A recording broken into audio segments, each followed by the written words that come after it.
What does it take to become the World Barista Champion? When you're spending 70% of your time into competition, you sacrifice everything else, right? From being the first generation of coffee producers in Brazil, opening the first specialty cafes in Sao Paulo, and becoming the champion is a dream come true for Boram, family and the whole Brazil. But it was never easy and effortless. Let's see how it all started. This video is sponsored by Eversys. The first time tasting coffee was here in Brazil. I was still young. I was probably like 12 years old. And it was at home, filter coffee with milk and a lot of sugar, very sweet. I actually liked it, especially because it was very sweet. A lot of caramel flavor. As a kid, you love the sweet stuff. Boram first tasted specialty coffee during his studies in the US. He spent 4 years in the finance industry overseas, but then decided to join his father's new coffee adventure. Comecei a vender café commodity pelo mundo. Percebi que café do Brasil não é muito valorizado lá fora. I started my career getting a Q-grader license and trying to sell our coffees abroad. And I think one of the biggest motivations why I decided to start a cafe was not only because I felt like Brazil needed more specialty coffee, but mainly because I felt like we did not know our product enough. I had a really hard time in 2015 traveling to different countries and trying to showcase our coffees and just not understanding enough about the coffee business. And for me, it was like, this would be a great learning experience, especially to understand better the quality of the coffees that we produce, but also learning how to roast them better and how to serve them better. But it all started much earlier, when Stefano bought his first coffee farm back in 2009. And that's where the whole family learned hard lessons of coffee production, when following father's vision. He's sort of the character that thinks nothing is impossible, which I think is why all of this is possible in terms of coffee farming. Like, I don't think I would ever thought in my life that we would be producing coffee like this. So we are here in south of Minas now. This is our main farm. So this is where everything started in terms of coffee production. So Minas is a very traditional region. It's the largest state of coffee production in Brazil. But we are in the south of Minas, almost bordering Sao Paulo. This region has always produced some of the best coffees in the country. So this is sort of like how we started. We didn't really know how to produce coffee, and this is how people advised us to start producing coffee. So very tight spacing in between trees because it's supposed to be mechanized. Well, we cannot really mechanize in here. A lot of monovarietal areas, so big areas with only single varieties. It took a while to realize that the business model of doing that in our farm would be impossible. I think probably like in the first 3-4 years, we're like selling the coffee in the market. We're never gonna be able to cover the costs. We're like, we need to change the strategy with the farm. And I think that's sort of like where it clicked, where we need to focus on quality and we need to focus on a different market. This is geisha, nice floral cups, but not a lot of sweetness yet. I think we need more maturity or either some kind of processing. We were always open to many different ideas, like planting many different varietals. Like today, our farm has 48 varietals. I don't think any farm in Brazil does stuff like that. And really being sharp focused on quality has really pushed a lot of boundaries for us. And I think it's sort of the blessing of being first generation because we're just open to crazy ideas. So when me and my brother, we started competing, I think it completely changed the direction of the business, especially because when we started in 2016, it was all about learning more about our products and having a better understanding about how specialty Brazilian coffees can be served and what is the true potential of the coffees that we're serving. But then once we started competing, was like, how do we push that potential to new levels? And to a level where Brazilian coffee can be showcased as some of the best coffees in the world. First was the coffee farm, but when Boram and Garam joined the business, it was to open cafes and to start roasting coffee. I think the first turning point is when we started our first cafe. There was not a lot of specialty cafes in Sao Paulo yet. I think we had maybe 2 or 3 brands that were investing on specialty coffee culture. And also we never really had the experience of running a coffee shop. So we try to play it safe, like we built our cafe here in our headquarters. So as you can see, simple setup. We used to have like an office here.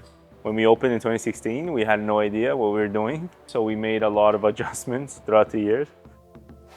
Cafe quickly became popular, receiving many awards, so Coffee started to open more locations around Sao Paulo. And this is our third shop. We opened this shop back in 2018. This is probably like one of the biggest projects that we decided to do back in 2018. This location for us, we had to think a lot about scale. So to do like a little bit of a bigger operation, especially because there's a lot of customers, like we'll have about 700 to 800 customers a day during the week. Brazilian coffee culture is highly based on Italian coffee culture. So people really enjoy milk drinks in the mornings with some baked good, and then they will have a lot of espresso in the afternoon after lunch, for example. Yeah, today we're extending our bar a little bit for coffee service.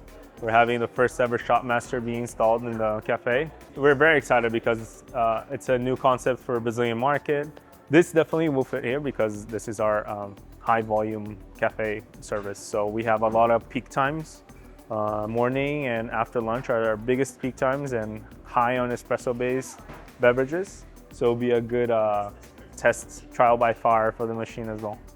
We're showcasing the shop master for the first time here in Brazil. Share a little bit of coffees with customers. So we had a few people come in, people from the industry mainly, because they want to see a new machine. They've never seen an Eversys working. People are quite surprised, especially with the quality of the extraction and also all the functionalities that the machine has. So I think it's a positive result so far. When we started out, there was no baristas. Not only we did not have enough knowledge to teach a barista how to work in a cafe, but it's just a profession that was really hard to pinpoint and find professionals on. So I remember hiring two young ladies that wanted to start this kind of coffee career, and basically it was me, and I think I opened and closed the cafe for the first 9 months, working as a barista during the operation hours and then roasting coffee in the evenings. And I think it was a lot of like learning on the job and really understanding the ins and outs of these kind of operation. Barista competitions were always part of developing baristas. Boram was coaching and supporting many team members, but without a big success. Something had to change. I just never saw myself as being a competitor. But the reason why in 2019, like I said, okay, sure, like I'll start competing was because I needed to learn more. And that's why me and my brother, we competed in 2019. The person that kind of brought the spark and started all of this is Marcia. She's sort of the person who came in 2018 and brought like, hey, this is the game plan. And I think Brazil needs a World Barista Champion to really change the market. So she kind of brought the dream to us and said, hey, I think you guys have the potential to start working with this. Brazil is such a huge country, the biggest producer country. And we have a lot of baristas here who needs the inspiration. And of course, it's not only barista, but also the producers and the producers second, third generation, that having someone that can just see, oh, we have a goal. Look what Brazilian can do. My dream was really to win with coffee that we produce in WBC, and we sort of believed that would be possible someday. It's sort of like a athlete mindset, and that's how we approach competition always. Especially me and my brother, we understand that if we want to improve at something, we have to push a lot of boundaries, and it requires a lot of dedication. And for me, it was like, okay, this is my objective, and I'm gonna do everything that I can to reach that objective. And when you're spending 70% of your time into competition, like you sacrifice everything else, right? Like no personal life, no time with friends, family, and like you're focused on that single objective. First, we sit together and just write all the strategy, all the parts that we have to approach during this competition thing. So, for example, technical skill. Another part is speech in the public. Inspiration for the team, for the presentation. So every single thing we write down, and then we start to define. We have a make for 6 months for the first national. Most barista competitors are competing for 5 years, like 7 years, like national champions. And that is because there is a technical level gap. that you need to reach. And for me, that was clear. I did not have that. So I remember we used to think very objectively about the results and what we need to do to get to those results. And it's all about training, right? Like you want to improve in something, you keep doing it until you get better at it. So we say, okay, let's try training every day 4 hours. And then if we get close to the championship, we just increase the time. Right? Okay. This is my primary training room. Obviously now it's our lab, quality control lab. But this is where I used to spend most of my time training. During the weekdays, it would be from 4 to 10 minimum. And then on the weekends would be almost entire days here. And this for like 3 years maybe. The station would be here. So like I would set up my machine set up here. As you can see, we have plugs down here to install a machine and grinder. And then maybe I'll have judges here, or depending on, normally national setup, it's an L shape. So I would put like machine here, judges here, and then put like prep table here. In reality, this space here is my dad's office. So my father has a table here. We have like a meeting room, and then we have a couch here. This is where I used to sleep some of my nights, especially because finishing 10, 11 p.m. sometimes I was too tired. I was like, okay, I'll just sleep here rather than commuting all the way home. For any competitor, competing for the first time is probably the biggest challenge, because you have no idea what's gonna happen. You have no idea if you're just gonna like get stuck, you're gonna forget what you're talking about, or you're gonna make a mistake and how you're gonna react to it. It was a nerve-wracking experience, but it was the moment I realized, hey, like this is something that I can do and I can improve on. How did you end up first year competing? I ended up winning in my first year, yeah. So it's not too bad. Obviously not common to win your first year. We did not go with the objective of winning, but we did prepare ourselves the best way we could. Besides training hard, it's also about finding a way to train smart with the help of experienced mentors. At the very beginning, it was Japanese team that brought a lot of skills and structure to the preparation. So he said, usually we have 3 times to compete. Like we can be in the world stage. So first time, probably you're gonna learn because it's your first time, you're nervous. Second time, you should go to the semi-final or final. And then the last time is final. So we have these 3 times in our mind. We kind of accelerated the program through them, and their experience was crucial. And then the final sort of like team that we built was with the Canadian team, especially because we sort of built a really nice relationship with Cole and Dave, are the 2 brothers, and they have extensive experience in coffee competition as well. They were sort of like the final matching team for us to win it in 2023. They've been involved with our competition since 2021. Becoming the champion is about small details, and mental training and preparation is often overlooked. But Boram took inspiration from elite athletes. Having a healthy kind of lifestyle and being highly focused on being on highest performance. So that included a lot on sleep improvement, getting well rested before competitions, keeping like mental health on a good point as well. Like I sort of started doing therapy back in 2020, and I saw a lot of improvement on how I process and how I deal with stress in high stress environments as well. And I did high performance stress training with a coach that works with athletes, and she really helped me understand how my brain should process high stress level environments. In 1 month and 2 months, we can see all the difference. And sometimes feels like they're playing some games, but then we understand our brain is, we need to do exercise as our body.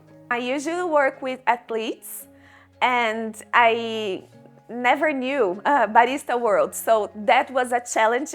I came on Saturdays here to see Boram training and understand the difference of his performance and the world's best barista's performance then, so I could help him to get his performance improvement. We trained once a week, and I think we trained for about 2 years. Yeah. What I felt personally is that I could adapt to situations quicker. And like if I made a mistake, I can do quick fixes. But also I felt like I was learning things faster, like motor skills or technical skills for barista. I think it accelerated a lot of things.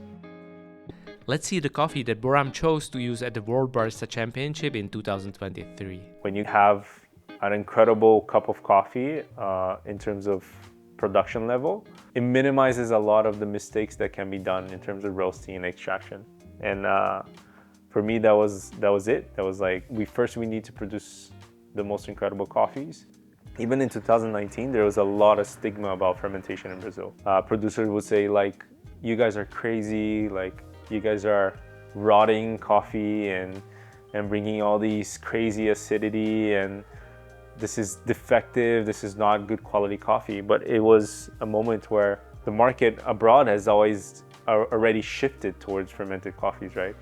I think most of my competition in 2019 was focused on learning more about fermentation and improving the coffees that we ferment in our farms. And then 2021, where I competed in my second round of nationals and second round of worlds, is all about genetics. So we studied a lot of that as well. And then my final cycle of competition has been fully about drying coffee and how to better dry coffee and darkroom drying. So I think my involvement and the direction of the company shifted towards, let's push a lot of boundaries and let's produce coffees that were never produced in Brazil.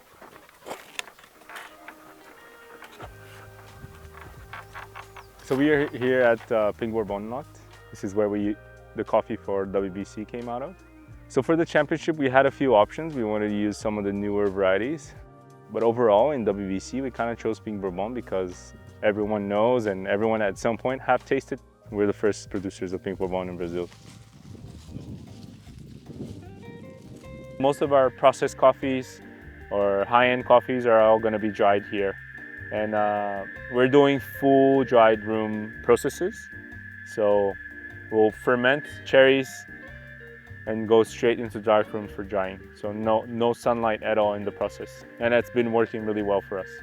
So I think the biggest concept of dark room is continuous fermentation. Our objective is really to preserve as much complexity in these coffees. The difference of a coffee that is dried in the sun and coffee that is dried in a dark room.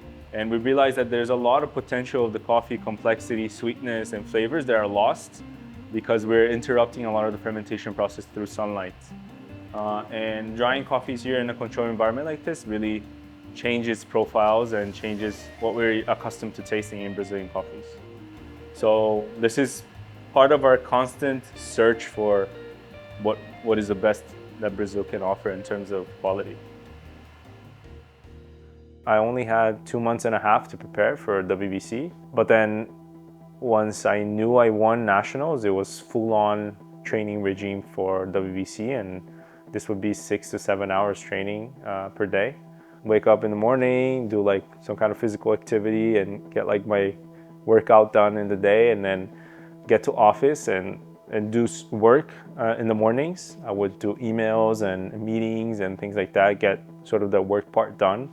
And then normally like after 1 or 2, I would be like, nobody talks to me now because I'm in training.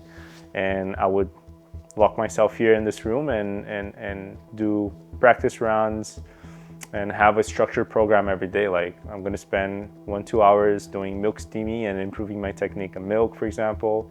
I'm gonna do 1 hour of espresso dialing, and then the rest of the time I'm just gonna do routines. Like I'm gonna do 10 times my presentation today or 15 times my presentation today. And that would be sort of like my every single day. And once we got closer to competition time, it was probably like a month before competition. It's when I flew over to Canada with the Canadian team and I stayed in their HQ, and then we're doing presentations and changing details every single day. And in that sense, I was like maybe spending 2 hours doing emails and the rest of the day just training. I think we arrived in Athens about 20 or 15 days before, and that's where we are like geared 100% on competition. And that's all we're thinking about, that's all we're imagining, and that's all we're practicing right before competition. So it's sort of like an incremental build-up, and then you're full on right before competition. My dream to improve coffee quality allowed me to meet some of the best coffee producers all over the globe. landing especially in Panama this year. Getting to finals was sort of like a dream come true for us, especially because like it is something that we've been working on for so long, and sort of we wanted to be in finals that year, especially because in my head it was like, okay, this is probably like the last shot I have in WBC. I've been competing for 4 years now and putting a lot of time and effort and money into this. So for me, once I got into finals, I was like very relieved in many ways. And right before calling time in the finals day, I was like, I never felt lighter in a stage, because I felt like that huge pressure of getting into finals was gone. Now you have met all of our team members today, starting with Kai Jensen and my family, your coffee producers. You don't go into finals expecting to win, especially because once you see every finalist performing, you realize everyone is in such a close level. Pretty much any of the finalists can be a winner. And once you're like already in top 3, you start realizing, wow, like this is a huge achievement and this could really happen. The third place was announced, and then it was just me and Dani in there, and I was like, wow, like it could be any of us, but you just don't really expect it. I think Dani that year gave an exceptional performance, and I won by like very little margin as well, and you realize how everyone is in a very same skill level, and everyone can be a wonderful World Barista Champion. So in second place, the Barista Champion representing Italy, Daniele Ricci. Like I said, it's the objective of WBC.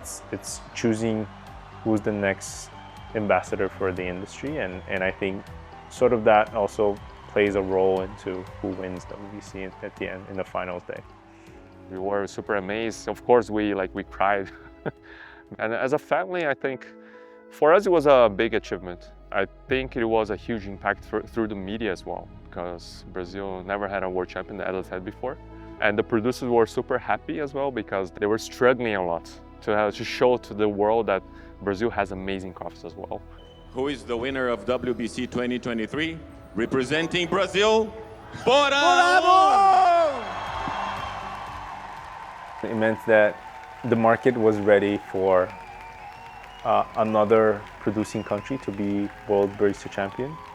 And also the market is ready to start looking at Brazil in a different light in terms of quality. And that's the message that I wanted to give, and that's the message the market accepted in a way. So for me, it was those two things. It's, hey, like, this is the time for Brazil to start growing as a specialty coffee producer as well, and for the market to start changing their perception about that.